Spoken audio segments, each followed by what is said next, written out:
One text used to do something to my whole body that I did not understand at the time. I thought I was just too emotional, too attached, too easily thrown off. But it was not that simple. The phone would light up, I would see the name, and within seconds, my entire day would stop belonging to me in the same way. My chest would change, my focus would break, my thoughts would start moving faster than my actual life. I could be in the middle of work, in the middle of eating, in the middle of doing something completely normal, and suddenly part of me was no longer in my day. Part of me was inside the phone, waiting, tracking, replaying, hoping, bracing.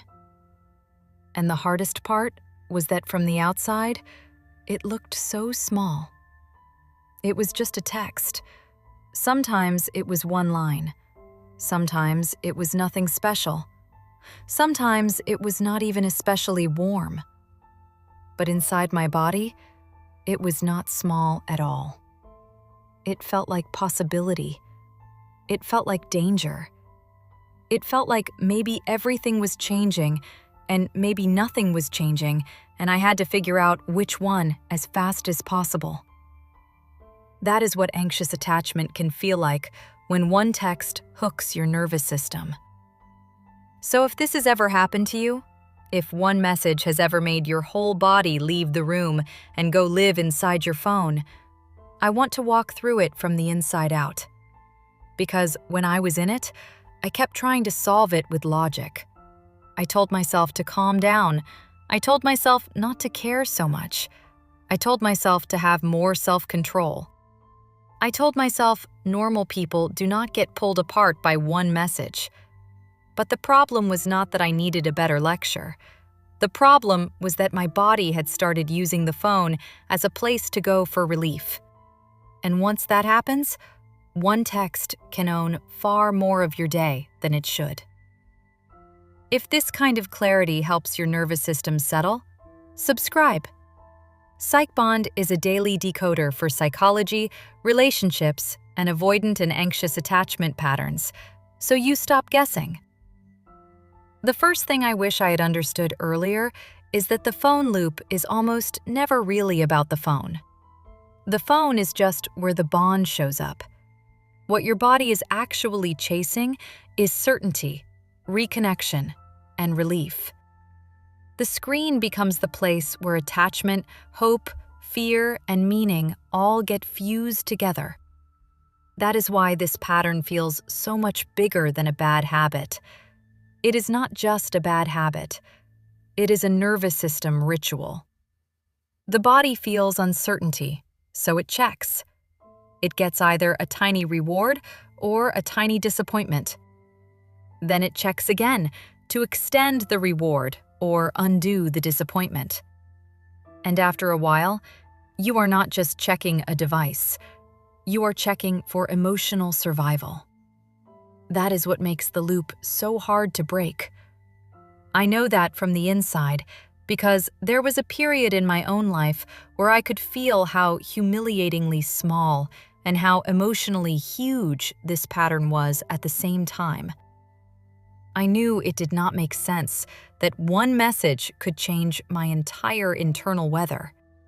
I knew it looked ridiculous that part of my mind was orbiting a screen. I knew it looked like I should just put the phone down and move on with my life. But the body was not operating by dignity or common sense. The body was operating by association. It had linked the phone to relief. It had linked contact to safety. It had linked waiting to danger. So even when I knew better intellectually, that knowledge was not reaching the part of me that was activated. And this is why I want to talk about it through a nervous system lens instead of a discipline lens. Because discipline alone is not usually enough when the body thinks checking is what keeps you safe. Let us slow down what actually happens. A text comes in. Immediately, the nervous system becomes alert. That is the first thing. Alert does not always mean panic. Sometimes it feels like sharp focus. Sometimes it feels like electricity. Sometimes it feels like sudden hope. Sometimes it feels like pressure in the chest or stomach. Sometimes it is not even dramatic. Sometimes it is just a subtle but immediate shift where you are no longer resting in yourself the same way. But whatever form it takes, your body is no longer neutral. Something has started. And what is started is not only interest, it is activation. Then comes anticipation. The mind starts moving toward the future. What will they say next? Will they reply again? What does this mean? Are we okay? Is this opening something? Are they warm? Are they distant? Did the tone shift? The body starts treating the phone like the place where that uncertainty will be solved. And once that happens, the urge to check does not feel like a habit. It feels like a need. That is such an important distinction. People often talk to anxious people like they are being silly or dramatic for checking. But when you are inside the loop, it does not feel silly. It feels urgent. It feels like action. It feels like if you just look one more time, maybe the body will finally come down. Then comes the actual checking, and this is where the loop gets strengthened. Maybe there is nothing, then the body drops. Maybe there is something, then the body spikes or softens for a second. But because the deeper uncertainty is still there, the relief does not hold, so the body goes back again. That is why one text can lead to checking again and again and again. The mind tells itself it is looking for information. A lot of the time, it is really looking for regulation. That was one of the hardest truths for me personally. I used to think I was checking because I needed clarity, but when I got more honest, I could see that a lot of the checking was not about clarity at all. It was about trying to change how my body felt.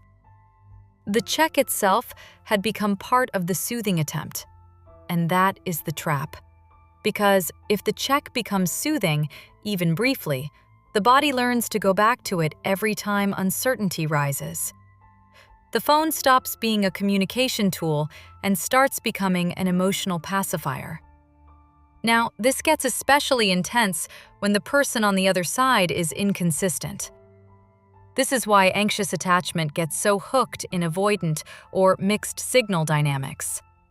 If someone is fully gone, you grieve. If someone is fully present, you settle more easily. But if someone gives you partial contact, soft moments, delayed replies, little bursts of warmth followed by silence, the body does not know where to land.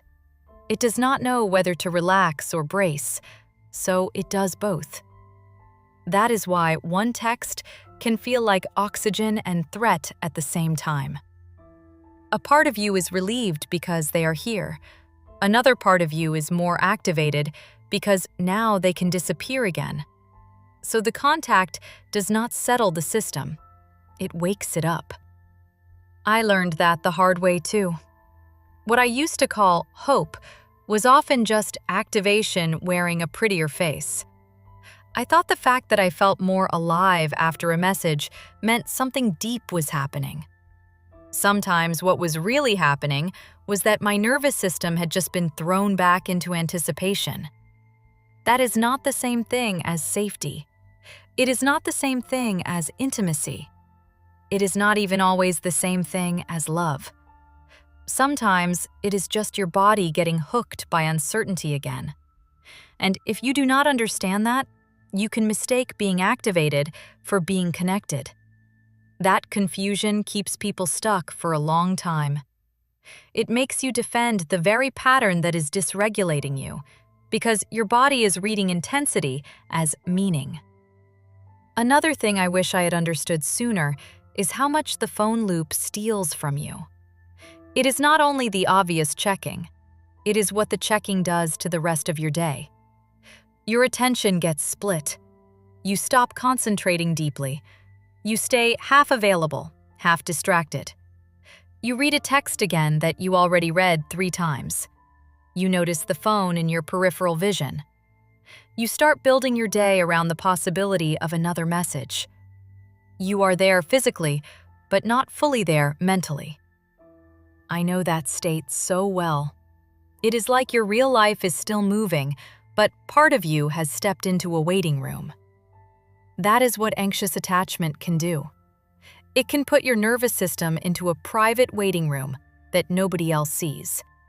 And because nobody else sees it, you can feel ridiculous for being in it, which adds shame on top of activation.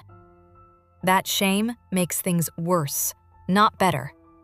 Because now you are not just dysregulated, you are dysregulated and judging yourself for it. So let me say clearly what I wish someone had said to me. If one text hooks your whole body, that does not mean you are weak. It means your nervous system has linked uncertain contact with survival, relief, and emotional meaning. That is a body pattern. Body patterns can be changed, but they are not changed by mocking yourself. They are changed by understanding what the body is doing and giving it a new experience. That is where the real shift starts. So, what is the move that actually begins to break the phone loop? It is not pretending you do not care. It is not trying to become emotionally numb. It is not putting the phone away while your whole system still believes the phone is where safety lives. The move is this: body first, phone second. That is the cleanest way I know to say it now, and it is the sentence I wish I had years earlier. Because the deepest problem was not really that I checked. The deepest problem was that I kept going to the phone first to settle the bond in my body. The phone had become the first stop. The body was activated, so I checked. The body felt uncertain, so I checked. The body felt hopeful, so I checked. The body felt scared, so I checked. The body felt lonely, so I checked. The body felt unfinished, so I checked. That order has to change. Not because checking is evil, because as long as the phone comes first, the body keeps learning that the screen is where relief lives.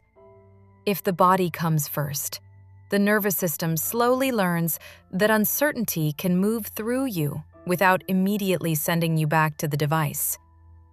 That is the rewire. This is why I do not think the real healing move is just to be stronger. I think the real healing move is change the order. Body first, phone second. That sounds small, but it changes the whole structure of the moment. Instead of reaching for the screen as the first response to activation, you start noticing what the activation feels like in your body. You name it. Chest tight, stomach activated, thoughts speeding up, urge rising, attention narrowing. Instead of obeying the urge immediately, you pause. You put both feet on the floor. You breathe longer on the exhale. You unclench your jaw. You stand up. You walk somewhere. You hold a cold glass. You stretch your hands. You look out a window. None of these things are magic. That is not the point. The point is that they tell the body, before we go looking for signal, we are going to stay with ourselves first. That is a totally different relationship to the moment. And it is one of the hardest things for anxious attachment, because anxious attachment wants action fast. It wants certainty fast. It wants the body state to change now. So even a short pause can feel powerful. The pause is not punishment. It is interruption. It is you stepping in between the urge and the behavior and saying, "I see what is happening." We do not have to hand the whole system over to the phone right away. That is what begins to weaken the loop.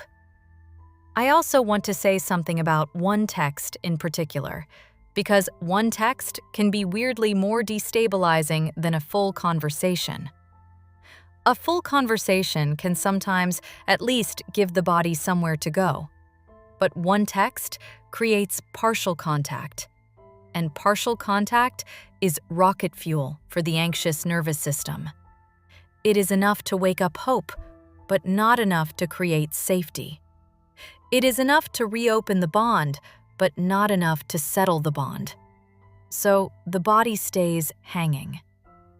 That hanging state is brutal. It is unfinished. It is unresolved. It is open, but not held. That is why one small message can ruin a whole day.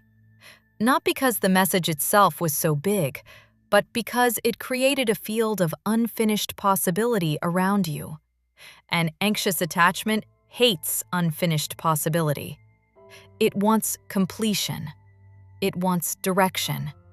It wants to know what reality is. So it monitors. It checks. It waits. It tracks. I know that feeling intimately enough to say this with a lot of confidence. The worst part is often not even the text. It is what your own body does with the text after it arrives. That is what takes over your life.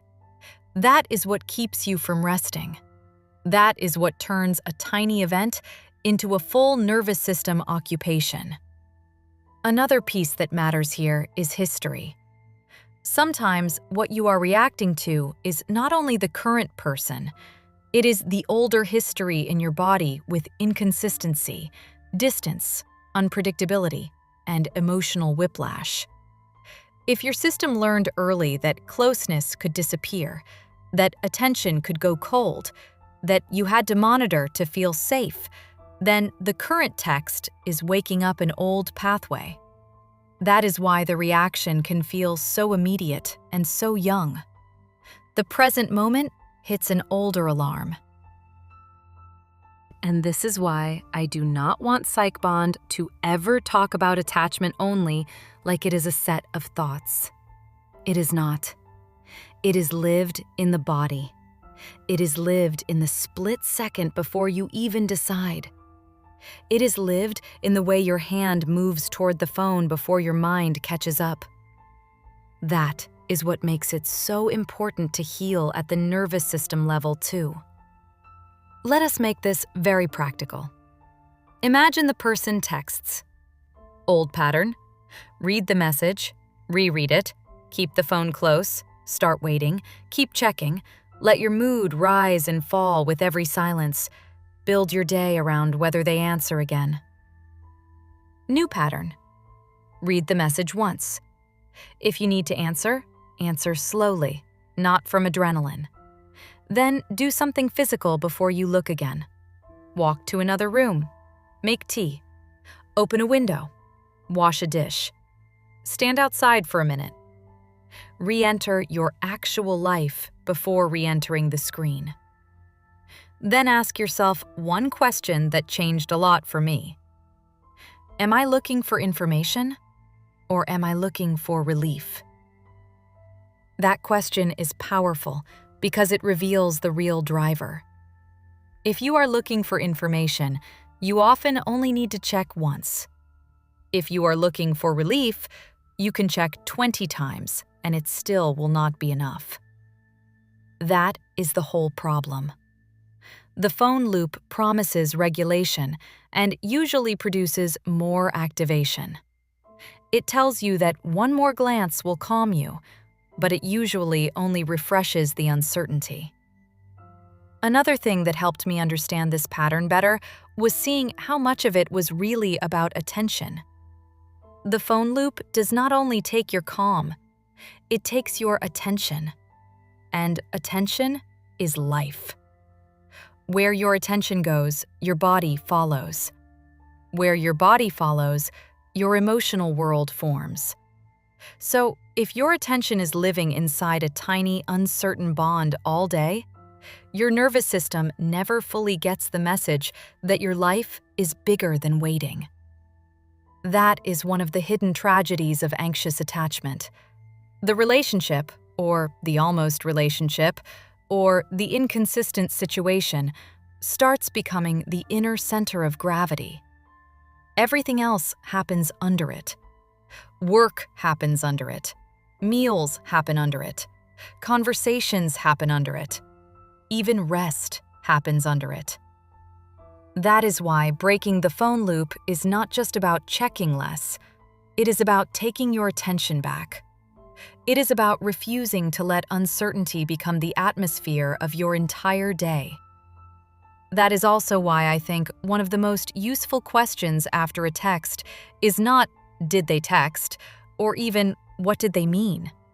It is, "What did this do to my body and to my day?" That question is much more honest.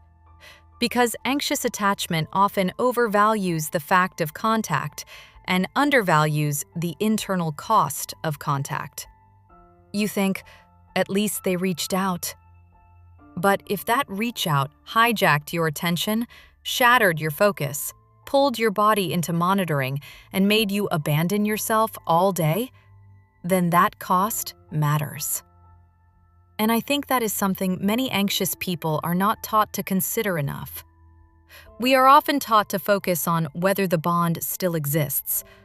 We are not taught enough to ask what maintaining that bond is costing our nervous system. And that is such an important part of healing. Sometimes the healthiest move is not to prove that you can tolerate endless activation with a composed face. Sometimes the healthiest move is to admit that partial contact is too expensive for your system right now. That is not weakness. That is wisdom. Healing is not endurance. Healing is building conditions where your body can actually settle. I also want to talk about secure contact for a minute, because the contrast helps. In secure contact, a text enters your day, but it does not become your day. You notice it, you respond if needed, you continue living. In the anxious phone loop, the text becomes the emotional weather of the whole day. Everything else happens underneath it. That difference matters. Secure functioning keeps connection as one part of life. Anxious looping makes connection the center of inner life. And when you have lived the second one long enough, the first one can almost feel impossible. But it is not impossible. It just has to be built. And it gets built one interruption at a time. One body-first moment at a time. One pause at a time. One decision not to reread a message for the 10th time at a time. One choice to finish your own task before returning to the screen at a time. These are not tiny, meaningless acts. These are the actual moments where the loop loses power. If you are dealing with an avoidant person, this becomes even more important. Avoidant dynamics often create exactly the kind of intermittent rhythm that trains the phone loop. Warmth and then distance. Reply and then delay. Softness and then vagueness. That rhythm makes the nervous system hunt for signal. So if you are in a dynamic like that, I want to say this clearly. Your checking is not fixing the bond. It is only keeping your body inside the bond's most unstable pattern. That realization can hurt, but it also frees you. Because once you see that the checking is not actually helping, you can start choosing differently. Not perfectly, but differently. And that is enough to start shifting the pattern over time. Another truth I learned the hard way is that sometimes what feels like missing them is partly your body missing the cycle, missing the activation, missing the anticipation, missing the temporary relief, missing the hit of maybe. That can sound harsh, but I do not mean it harshly. I mean it as something that can actually help you loosen the grip. Because if part of the attachment is now to the cycle itself, then breaking the cycle is part of breaking the hold. You are not only grieving a person, you may also be withdrawing from a pattern of emotional alarm and temporary soothing. That is why calm can feel strange in the beginning. Calm can feel flat, empty, unfamiliar. Not because it is bad, but because your body has gotten used to stimulation. So if you put the phone down and choose body first, and suddenly the moment feels weirdly quiet, that does not mean you are doing it wrong. It may mean you are finally not feeding the alarm in the usual way. Let that strange calm be strange. Stay there a little longer. That may be the beginning of something much better than the cycle, even if it does not feel exciting right away. So, what is the move? Body first, phone second. Not because the phone is bad, not because you have to become cold, but because the phone cannot be the place where your body goes first to settle the bond anymore. The body has to become the first place you return to. That is how a text becomes just a text again. That is how a delay stops hijacking the whole day. That is how you start caring without collapsing. And I think that phrase matters a lot. Caring without collapsing. Because the goal is not numbness. The goal is not pretending you do not want contact or that it does not matter. The goal is to want what you want without giving it your entire nervous system. That is real progress. So if one text has been able to own your whole body, your whole mood, your whole day, let this be the reframe. You do not need a better lecture. You need a new order. Body first, phone second. Settle the system before you seek signal. Return to yourself before you return to the screen. Because the truth is, the phone cannot close the wound that uncertainty opens. Only a safer relationship with your own body can do that. And once you start learning that, the loop does not disappear overnight, but it does stop being the king of your day. Welcome to PsychBond. You're safe here.